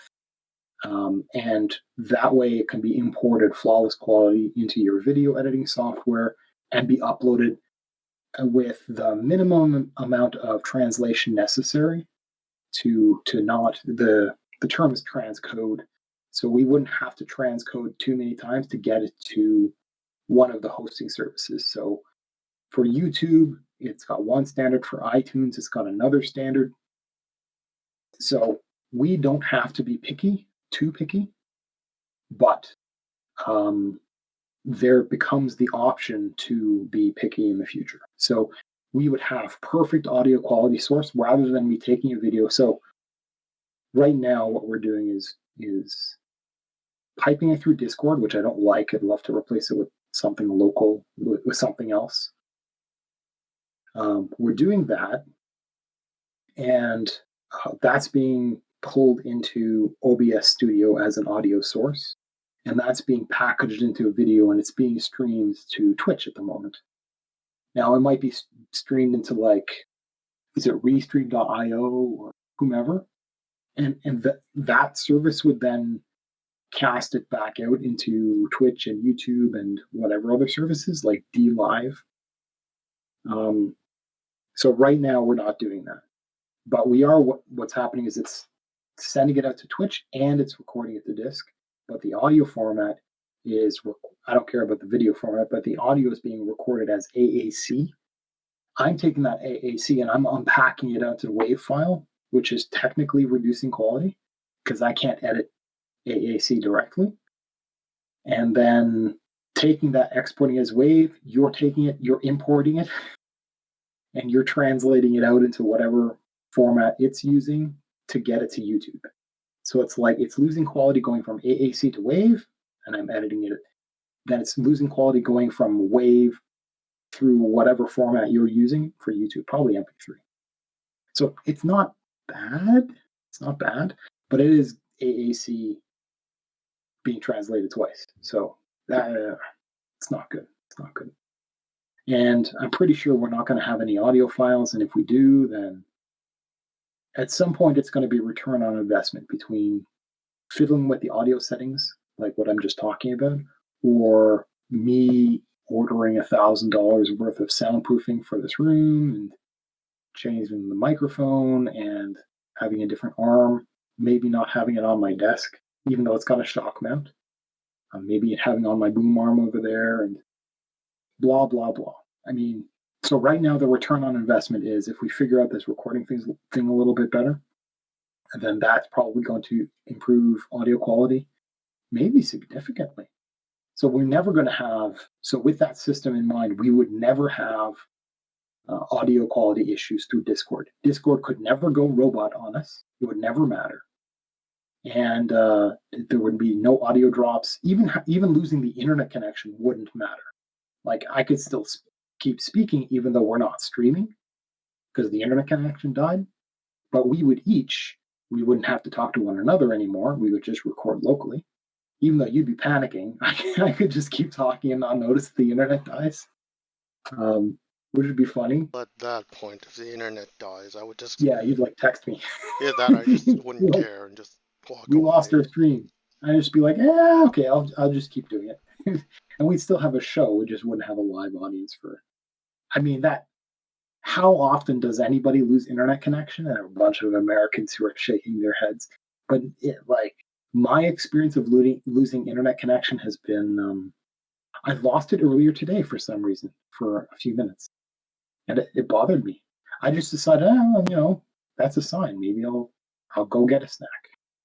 And that's what I did, and just come back and it's fixed. So, but there are hiccups, and whether or not they're your internet provider or your computer or whatever the heck, or the service you're using, it varies. But our internet is solid. It's nice to have a backup plan that does not rely on, you want to remove yourself from as many problems as possible. So like I've talked about with a business relying on something in their supply chain, if you can remove some tool in your pyramid of dependencies in your project, if you can remove the things that you're relying on, as many as those things as possible, or you can better guarantee as many things as possible, if you can do that, you have less moving parts, less things that can go wrong. It's often very, very hard to do that, but you'd be surprised both how many things you can remove as dependencies and how many things you are dependent on that you didn't realize it. Like what happened. So part of our workflow is rebooting before starting the stream, right? That's not always happening, but that's going to be important. Maybe we should not reboot. Maybe not rebooting is really important because if you have an update and you reboot and something weird happens, like reverting an update might be really easy, but you'd have to learn how real quick, right before a show. And and that's how you would learn that Windows itself is a dependency, is a volatile dependency. And so I know people that do streaming, but it's a separate computer or a separate like sandboxed environment, and it's heavily behind a firewall that's not installed as software on it. It's installed as like server side stuff that their internet connection goes through. And so that computer doesn't have a lot of that stuff in it because it doesn't need it. And it literally has Windows Update turned off, but not via mechanisms of Windows because you can't do it permanently in Windows, via administrative stuff. And so this guy, he does streaming, but his streaming box doesn't Windows Update at all. Just it doesn't, because I mean he knows his stuff, so he knows how to do. He doesn't install new software on it, so it can't have viruses. It can't connect to. He doesn't use it to surf randomly, so it's not going to get unless Facebook starts sending out viruses. It's not going to do that, unless Twitch becomes unreliable. It's not going to do that. So he built an environment that's like that, but we can't. So we have to identify any particular problems, and technically removing Discord or even the internet from the supply chain as a dependency, recording locally to disk I think it's a good idea to pursue. I think it's a good idea to pursue early rather than late. And I think it would guarantee better quality audio, even though we don't have golden years. Oh, I'm back. Oh, greetings, lurkers and bots. Okay, so we were talking during our break about Minion's got a set of headphones. Do you want to talk about your headphones? Do you want to talk about the make and model and stuff like that? The make and model Steel Series, the Maker Model Arctis Wireless Pro. They were not inexpensive headphones, right? So it's a little strange to hear this, but the problem that you were describing was when there is silence, it has static, which is really strange to hear. It's really strange to hear because normally what would happen is if it's not receiving any data on, do you have it set to be Bluetooth? You have it set to be like the whatever Wi-Fi wireless, right? Yeah, that's the only way it communicates. And that's kind of its proprietary thing. It's its own data channel and all that. And so the hardware wise, it controls it. And it's surprising because normally what would happen is if it's not receiving any data, then it should just not have anything. And you think, well, that would mean that it would not be sending static, right? That's not really what's happening because it's technically not receiving any audio. It's not pumping any audio. It's maintaining a signal and all that. And whatever's happening is happening, but there is hardware within the headset itself, which has physical speakers, with the moving membrane and the little magnets and stuff like that. If you guys ever get a chance, go to like a thrift store and buy a set of speakers for cheap.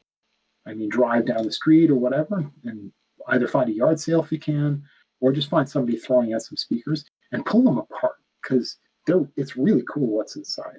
And if you get like larger drivers from a stand-up, like a cabinet type of stereo, pull them apart and you'll see like the electromagnet arrangement and the wiring and the speaker membranes. It's really cool. And what's in your headset is a tiny version of the same thing. And the thing is, that's hardware and it's physical and there's electronics in there. And physically through there could be, you can get away with calling it quality issues. Now, normally, when you've got wired headphones, that background noise is the background hiss of you'd say it's like the inefficiency of the way the electronics is done.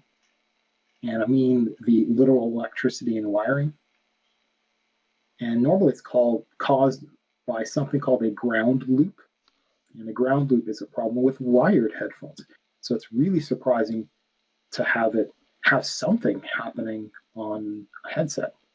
And I had to do a lot of research because I bought a really expensive, well, for me, for my age at the time, a really expensive pair of earbuds. and I had to make sure that they really well matched all the numbers for the player that I had. And uh, I didn't really set out to do it intentionally, but the match was perfect. It was incredible. And the headphones were so good that I could sit at the back of the bus and I could have the volume set to minimum and I would still hear it loud and clear. Back of the bus is really loud. And it would have no background hiss whatsoever because everything in the loop was really high quality. And I had to research using words like headphone hum and stuff like that until I figured out the language of my problem. But it's a ground loop, and you can actually buy rather expensive specialized hardware. It's usually for audiophiles and people setting up a stereo system and stuff like that. We'd have these little intermediate boxes playing referee to get rid of this noise. And you have this is why people swear by certain quality wiring and oh, you've got to have gold plated tips and blah blah blah. It's really not true that that stuff matters at all. I've had I will listen to what professionals say on these topics, and while there is a lot of debate, and it's fine to spend extra money so you feel good, but that is what the professionals say. Is you get decent quality stuff, but that's not where the quality problems happen. The quality problems happen with other equipment, not the wiring. The wiring is it's fine. It's fine, whatever it is. But the ground loop thing, it's not a wiring thing. It's somewhere in the equipment, and it is a literal grounding problem on your audio equipment. So having it on a set of headphones means that somewhere the actual equipment itself is kind of off. There's some weird thing happening with the electricity. So they cheaped out somewhere, and I don't know what's going on. I would have gone nuts, and I would have sent them back. Now that I've said that, I'm going to have to listen to it on these new headphones. So I hate you. How dare you mention that? Yay, So you switched to other headphones? You said, at least for now? I could, but I like these. No. I mean, you were talking about you switched to earbuds or something for the podcast? So using the exact same port we were using to watch movies at night, that's what I'm doing. Really? With another pair of headphones? Yes, with That's the awesome. headphones that came with my phone. Okay. So let me see if I understand this. So it goes from your computer to a specialized Wi-Fi box, across that special Wi-Fi out to your headphones, your wireless headphones, out a headphone jack from those headphones, which is really rare. I love that tech, into mid-range headphones, earbuds from your phone, not connected to your phone, but that came with your phone. And those don't have the ground loop. Really? That's awesome. That means there is a problem between the drivers in your headphones, or quality issue between those drivers and your electronics or battery or something or other. But that loop doesn't exist with your with your jack. What is it? 2.5 millimeter jack. Which that's fascinating. That's really fascinating to hear. But at least the problem is solved, and it's still kind of wireless. I'm guessing what you're doing is you're hanging the wireless headset around your neck, like a towel for boxers between matches. Just kind of there. Yeah, I'm going old school gaming days. That's hilarious. Okay, on to something weird. So I talked about in the previous show the idea of a life lesson being the benefit of some financial mistake in your life. And when it's something little, that lesson, you can just eat it, and you can still feel okay about that. You can be ripped off and still feel okay about that. You still got ripped off or whatever, still a problem happened. But you can think of the lost money as having been spent well on a life lesson. So my example was I had an item on sale that I bought from Amazon.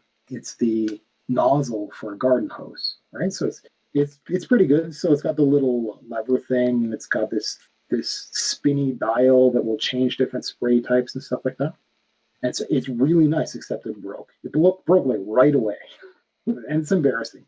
And maybe I can fix it, but frankly, no. So I'm just going to return it. But the thing is, it's a $10 life lesson. It's a life lesson that I didn't need to go to university and have somebody protect. I did. That's why I'm summarizing really quick. Oh. And so I didn't have to go into debt in university to learn life lessons or anything like that. I just paid $10 for this thing, right? So I learned something. Now, I actually went online and I decided I would take that life lesson now that I understand this topic. And I understood this topic now, and it cost me $10. I went and I bought a new nozzle. And the nozzle I bought is the same layout. Like, this thing is cheap plastic. That's actually really nice. But I could pull this apart and really learn how it works. I don't think I'm going to do that. I think I'm going to return it. But the next one I got is the same arrangement, but it's solid metal. So it's steel. And boy, is it going to last. And it's interesting because it came with something called a quick connect, which in gardening, a quick connect is you would have it from your tap to your hose or from your hose to your attachment. So it might be a nozzle like this, or it might be one of those garden sprinklers of some sort. Or it might be something really weird, like maybe you've got misters or something for your garden that atomize the water, like I've talked about before. So this came with half of that attachment. So what the seller was trying to do was give you that half of things and have you buy the other half. They're trying to say, hey, this technology exists and this supports that if only you buy this other thing, which only costs, whatever, which is good. I mean, I misunderstood what they were offering me. So I got to eat. Well, actually, I got it not on sale, but I had them throw it in for free. So I didn't lose anything, but I did learn that I'd have to buy the other attachment. So I learned about attachment as well, as it turns out, this replacement nozzle. So my broken, cheap, on-sale nozzle experience led me down this new path to learn about this other quick connect technology. What a wonderful thing to learn by only spending $10. So I haven't bought any of that, but what I did learn is, because I read reviews you should read, and I learned people talking about, oh, this leaks and oh, this, etc. So I'm thinking, okay, well, what do I know about this stuff? And I went poking around, and it's weird because sometimes you don't know that other knowledge you have maps over to some new experience. So I learned that, of course, stuff is leaking, because what you're doing is you're attaching analog devices to analog devices. Water's going to find a way to leak through. Well, yeah, okay, but there's an entire field of knowledge devoted just to understanding water and pipes. A plumber. And so you would use something called plumber's tape, which I actually physically have. I physically own plumber's tape. I bought that as like if you ever change a shower head, you should have a waterfall shower head. They're really nice. They're life-changing. And if you ever change one, you need to use pipe tape and make sure that there are no leaks. And so that's exactly what people should be using on their garden hoses, from the nozzle to the hose or from the hose to their quick connect, in that case, is what they were complaining about. And I don't have to worry about that because I know about plumbing well enough that I know about garden plumbing. And so I'm getting some, they're actually solid aluminum. They're just colored brass to trick people. But I'm getting some, I don't think I'm going to buy the expensive pure brass ones, but I'm getting nice metal ones. And I did a little bit of research, little bit more.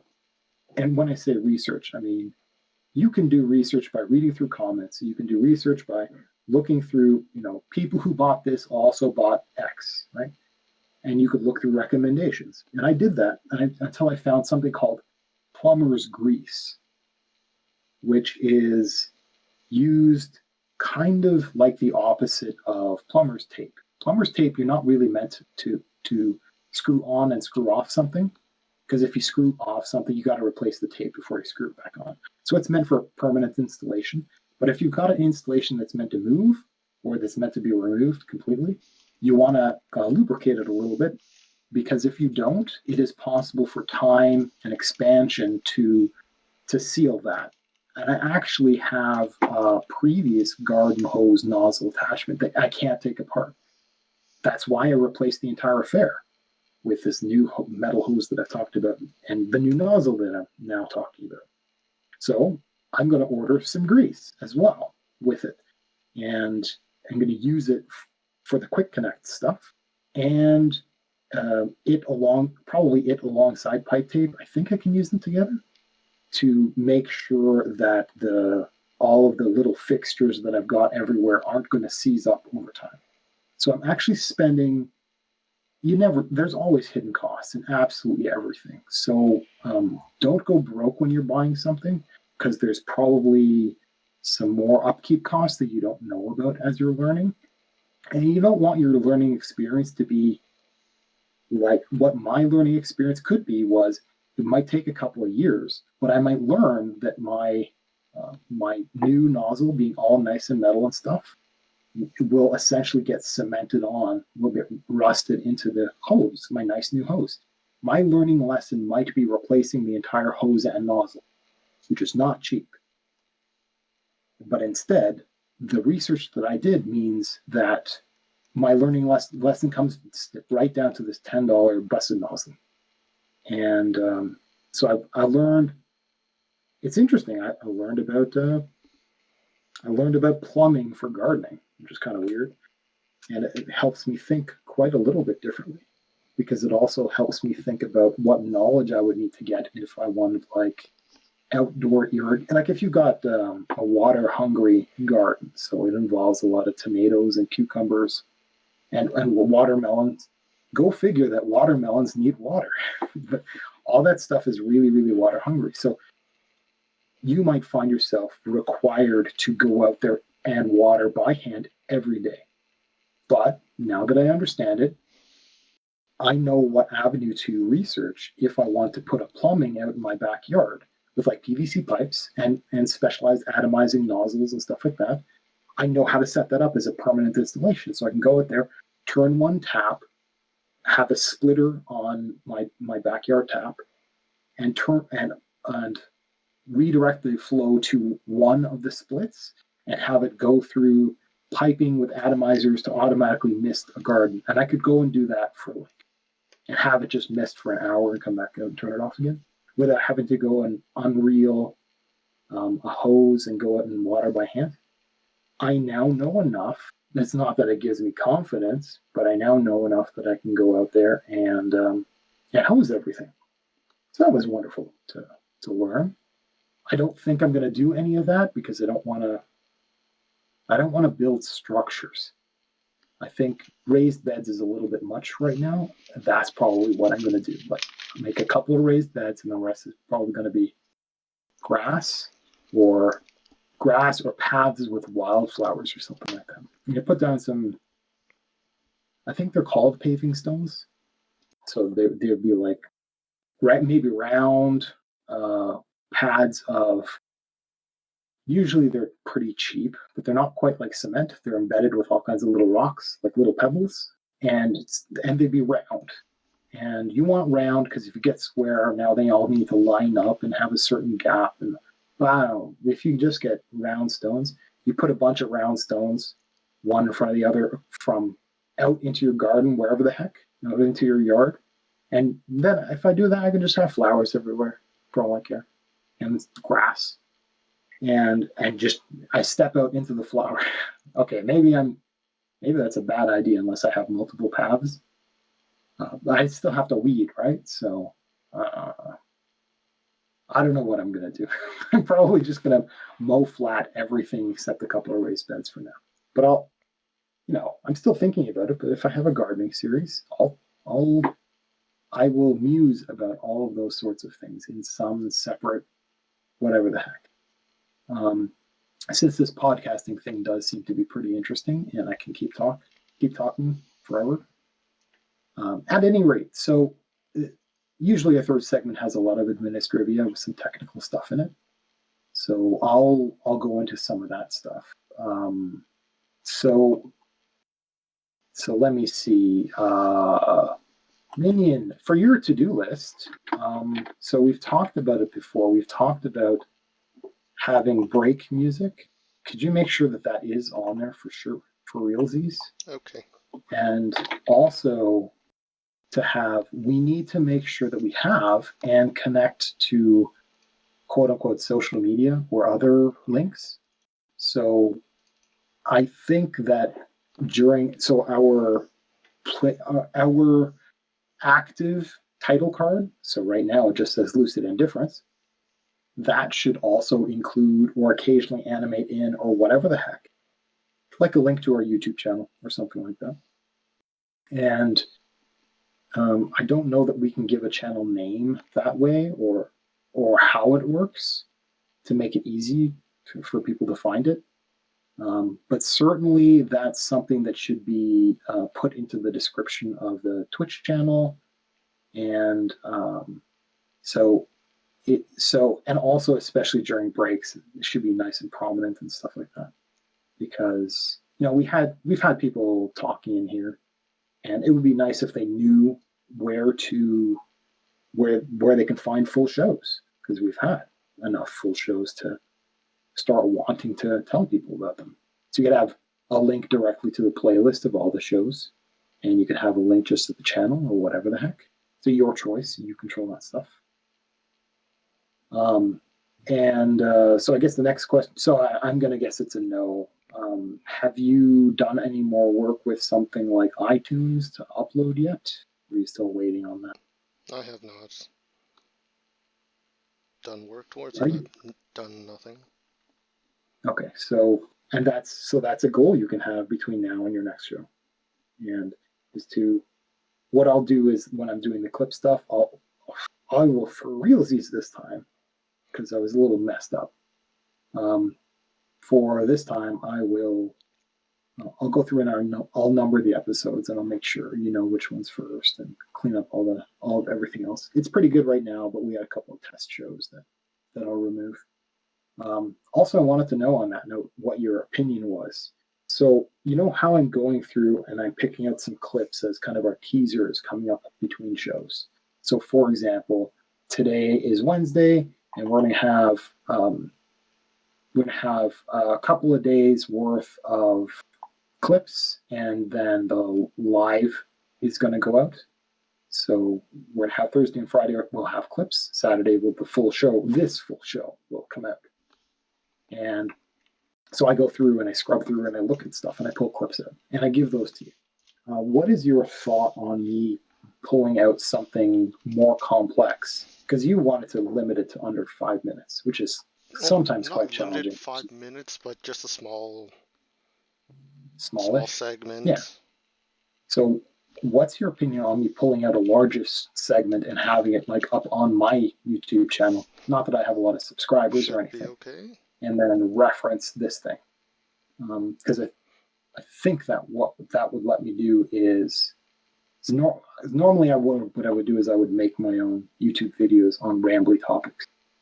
They may not be appropriate for the show, but there may be stuff in the show that I could clip and pull out and either add to in my own space or just have as is. What's your opinion on doing something like that and referencing to this show?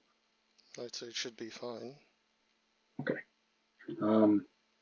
And I would not bring in I don't know that I would have the same audience or anything like that, or even suggest the same audience, because that is where I would I've got a document camera, right? So for my normal streaming, which I haven't been doing for a while because of this.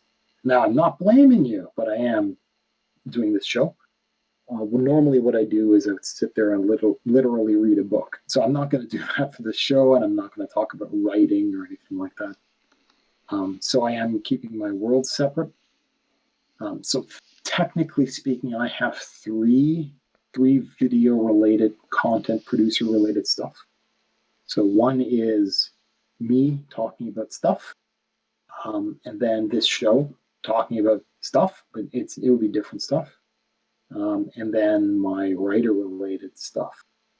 And so that just lets me kind of reference this as a in my other streaming related stuff. It's just, yeah, it's kind of neat. Technically this would be a full-time job, theoretically speaking, right? For this show plus my own personal stuff plus my author related stuff is technically technically a second job. At any rate, so I wonder, and you may not know off the top of your head, but I've been going through. So you take notes when I change to an obvious topic, which is really helpful, but it's technically optional, and so you don't have to be stressed about that. So you never have to choose between listening to me and interacting with the audience, for example, and but you take notes and I import those notes and I clean up tags and I add more. And I haven't been exporting them as subtitles, but I am cleaning things up slowly to make sure that they become suitable as subtitles. I can even begin like a second label track and have one label track be just for subtitles. Subtitles indicating topic changes, as opposed to like speaking, not like movie subtitles, but topic subtitles. So I am doing that. And so I wonder, because right now what I'm doing is I'm cutting and pasting, or I'm copying and pasting from those notes out into a list for YouTube. So I wonder, how large can the description area of a YouTube video be? Do you know? Quite long? Yeah, because I think I just don't want to have like, I'm making sure that all the links are as short as possible and I'm being brief with everything. So can you make a note to find out, so that I know, and I can do like a character count on the file that I give you and make sure my character count is under a certain amount to give you plenty of space for like I don't think posting, there's to a add limit links because in the I've seen description walls of for our text. playlists or website or whatever the heck, that kind of stuff. So it's nice to know so that I don't worry, and I'll act accordingly. And if we have to post additional stuff as links in comments, we can do that. So you could like have a pinned like a heart comment, and that comment is like a cut and paste of the description with timestamps, and then you could, if you run out of space, you can just reply to that and have more and more and more for all that matters. Like we can do that if we need to, but it would be nice for me to learn just to help you out. Anyhow, we're done. I'll see you guys again real soon. Okay, bye.